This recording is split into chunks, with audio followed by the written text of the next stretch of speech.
Hey, amazing parents, and welcome back to my channel. How are you all doing? I haven't got my glasses on. Let me put my glasses back on. How are you all doing? Trust that you are well. So, today, as promised, I want to kind of follow up from the video I shared last week where I was talking about if CEOs are evolving, why are parents not? Why are parents resisting evolving? And I shared some reasons why we resist evolving. And following that, I promised that I was going to share what evolving looks like. What does evolving really, really look like in different stages of our child's ages? So we have the first stage, which is the 0 to 6. We call it the early childhood. Then we have the 7 to 11, which we call middle childhood. And then we have the adolescents from 12 years old to about 17, 18. And then we have the young adulthood, which is 18 plus. So that's the age stages. So whenever you hear me talking about the age stages, those are the four age stages group that we talk about. So it's so important for us to know that we have to evolve across these age stages. Very, very vital. It's very important because when we stay stuck in one stage, we deprive our children of growing and maturing in that stage that they're in. And also, when we get stuck in one stage, it causes conflicts, especially in the adolescence and young adult stage. It causes a lot of conflict because they seeing you as still talking to them as if they're babies, as if they're 6 or 7 years old, and their brain, the adolescent brain and the young adult brain cannot handle that, and that's why you would see friction, talking back, being not listening. Lots of things will be going on because they just cannot understand why, at this stage of their lives, we're still talking to them as if they're much, much younger. And so that's why it's very important. This evolving that we talk about is so vital in parenting. The same way it's so vital in our companies that we run as CEOs and organizations that we lead in, we have to evolve. And here, when we talk about evolving, we're not saying that your values change. We're not saying stop tradition. We're not saying all that. We're saying that your methods need to change as your children are growing because they are going to be growing. They're not stopping. They're going to keep growing.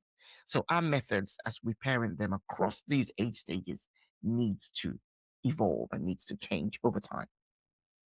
So really what I want to let's talk about the 0 to 6, those early years. You see, in those early years, children in those early years crave more safety. What our parenting styles or where our focus in parenting is mostly on safety. They haven't gotten to that stage where they can really reason with you, dialogue with you, and stuff like that. I'm not saying that they're not there.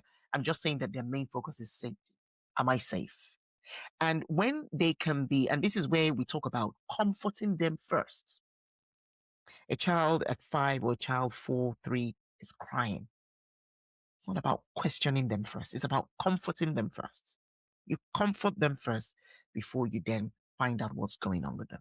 You comfort them. That safety is what they need. And it's that safety that they need that's going to build the foundation of who they are and their self esteem as they grow through the other age stages.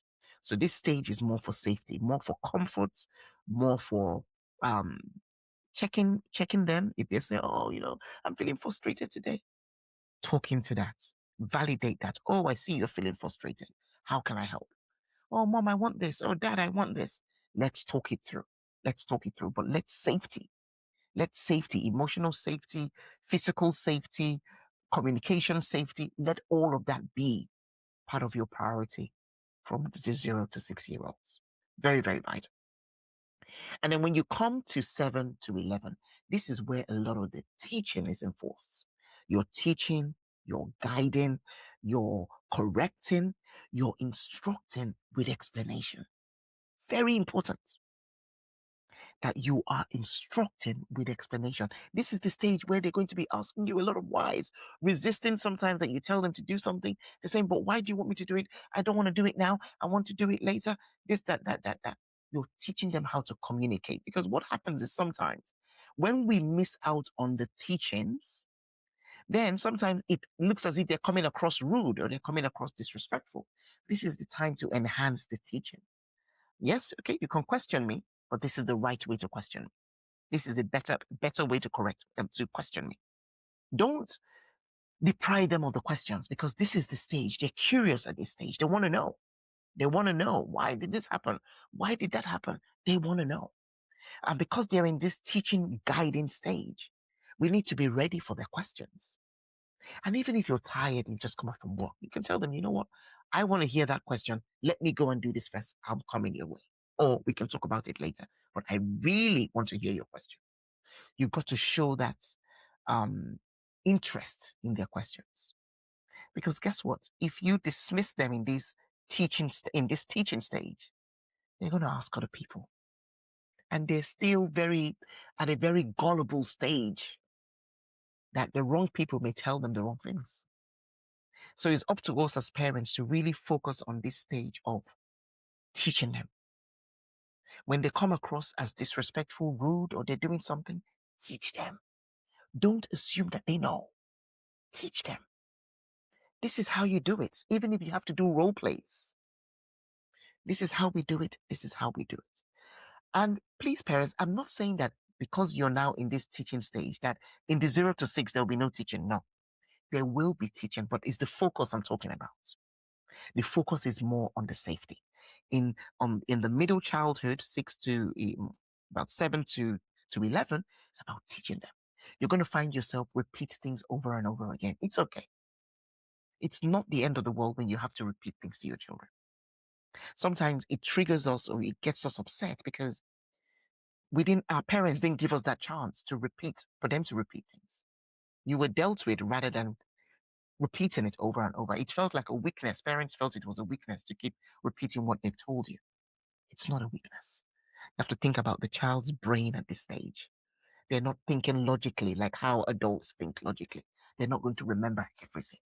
But we've got to have a lot of patience in this stage, but continuously teaching them because this is the foundation you build for them to now have a healthy teenage stage from 12 to 18, which is the adolescent stage.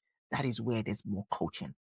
Again, I'm not saying that now because you're in this stage, there's no more teaching. No, there's teaching, but there's teaching now in a coaching style. You're asking questions, you're being curious, you're collaborating with your children at this stage. You're not talking to them as if they're children. You're not instructing at them. You're instructing with them. Collaboration is key in the adolescent stage. And because the adolescent brain has kind of gone offline, this is something that I learned some years ago where when they say they've gone offline, it's like the teenage brain is a whole different set of brain. It's doing something different. It's expanding.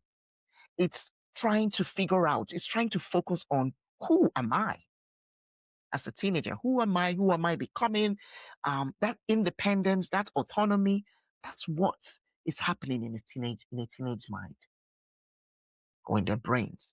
And so therefore, if you end up talking to a teenager and you hear a lot of teenagers say, "Oh, but mom, stop talking to me like as if I'm a kid. You're treating me like a kid. Stop treating me like a kid." It's because of that they've not seen the evolving of their parents. And sometimes it gets them so frustrated that they act out. Not that they want to, they intend to act out, but that's the way they're trying to say, stop, treat me like the teenager that I am. And I know that many parents would then say, well, you're not behaving like a teenager. Why should I treat you like a teenager? But I tell this to parents, you don't have to wait for them to act like a teenager before you treat to them like a teenager or talk to them like a teenager. You talk to them as a teenager and they grow into that. That's the way it works. So at this stage, there's a lot of listening without judgment.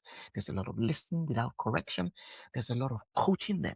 You're asking them curious questions, and then it's leading into the conversations. There's a lot of dialogues at this stage. If you keep on talking to them like you spoke to them when they were 6 or when they were 10, they will have lots of clashes with you. Or just zip up and not talk to you and not share with you. But I always tell this to parents, if children are not sharing with you, they're sharing with somebody else. Somebody else is in their ears. And that is why what happens, you see sometimes some parents, all of a sudden, maybe the teenager now goes to university, just and completely changes. And every parents would think, oh, the university has changed, or changed my child, or social media has changed my child. No, your child was already changing with those gaps. You see, and that's what we've got to be very careful. Gaps were already expanding. Things were already, the gap was already expanding all through those years. Bit by bit, it was expanding, but we didn't notice it. And so when they've had the chance now to get out of the house and go to university, it seems as if that's where they've changed. No, they didn't change in university. The change started in the homes when we were not evolving. And I say this without judgment, because again, we are parenting the way we saw being parented. And so it's up to us to take the responsibility. And that's why we have to have the willingness to learn, unlearn, and relearn. I know I keep saying that all the time, but that's our responsibility. The more that we're open to learn, unlearn, and relearn, it helps us move across these 8 stages with intention. And then you go to the adults, young adults, so from 18 plus. Now, in the young adult stage, this is about supports, supporting them, giving them advice and not instructions. And when we're talking about even giving them advice, it's not just unsolicited advice. Let them ask you. Talk to them. They're now adults. And I know that, yes, sometimes in quotes, maybe the adults are still living in at home. That time is parents find that time very hard to evolve because the adult child is still in the home. And parents will say, oh, but this is my home. I always say this is our home. It's our home. That's where you've brought your children up. That's the foundation that they've had. Call it our home.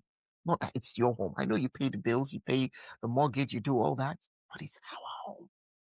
So that your children have that in their mind. We're going back to our home.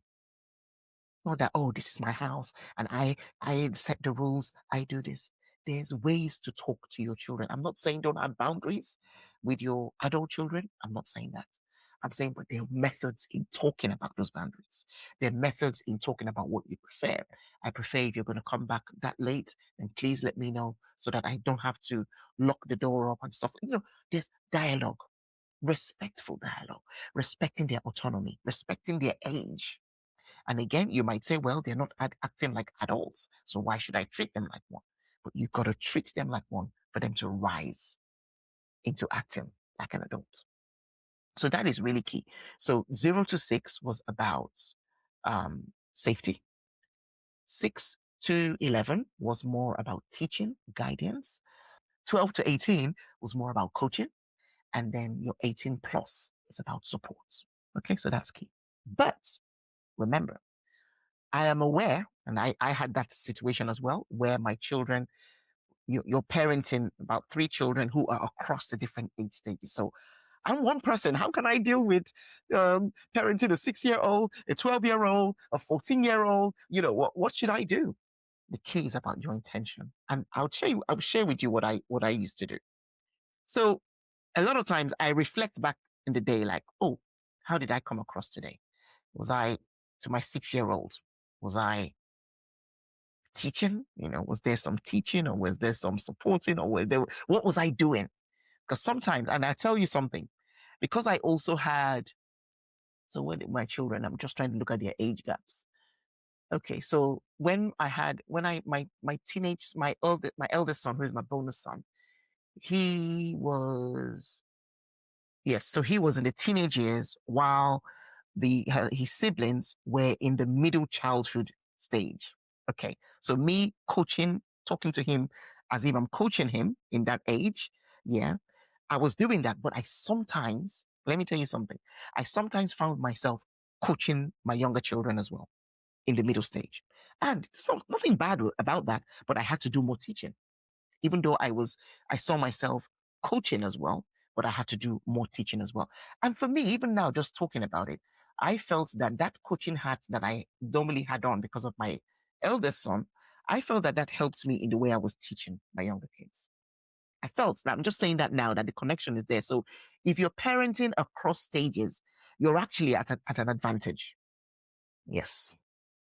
Yes. You're actually at an advantage if you're parenting across stages. Of course, some advantage. Some other advantages, oh, who am I talking to now? I need to do this. I need to do that. So but there's an advantage to it because you're then bringing the experience of speaking to the older ones into the way that you're speaking to the younger ones. There's still more teaching for the younger ones. There's still more guidance for the younger ones, but you find yourself more patient, more polite, more respectful because that's what you're already practicing in the older stages. And I'm not saying don't be respectful to your 0 to 6 year old. No, that's not what I'm saying. I'm just saying that, and that 0 to 6 is more about the support, the comforts. You're comforting them, or they're crying. You know, if a teenager is crying, I may not comfort first. I might say, okay, do you need some time? And then let him, or let her, whoever it is, get calm because I'm wanting to find. I don't want to get into it. Let me find out if they need help now or if they need some time, and then we can talk back later. But to a 0 to 6 year old, you're helping immediately. You're comforting immediately because you want her to feel, or him or her to feel safe. You see what I mean? And then from 6 to 11, there's a lot of teaching. Now, as I've shared that before, I don't want to repeat myself, but there's a lot of teaching, of course, teaching with respect. Because if you're going to teach harshly, they're not going to get it. You teach with respect and know that you have patience to repeat what you're saying, they're going to grab that easily. And that's what it's all about.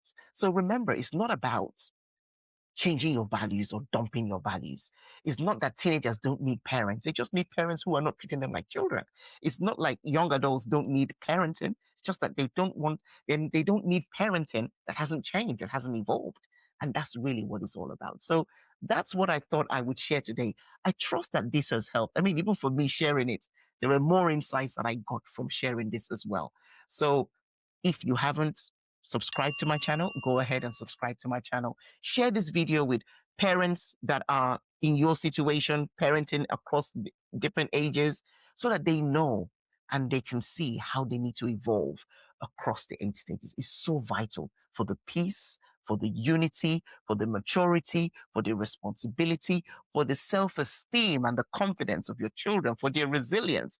These things matter so, so much. So I trust that this has helped you. I will see you next week on this channel. God bless you. And remember, I am rooting for you all the way. You take care. See you next week. God bless.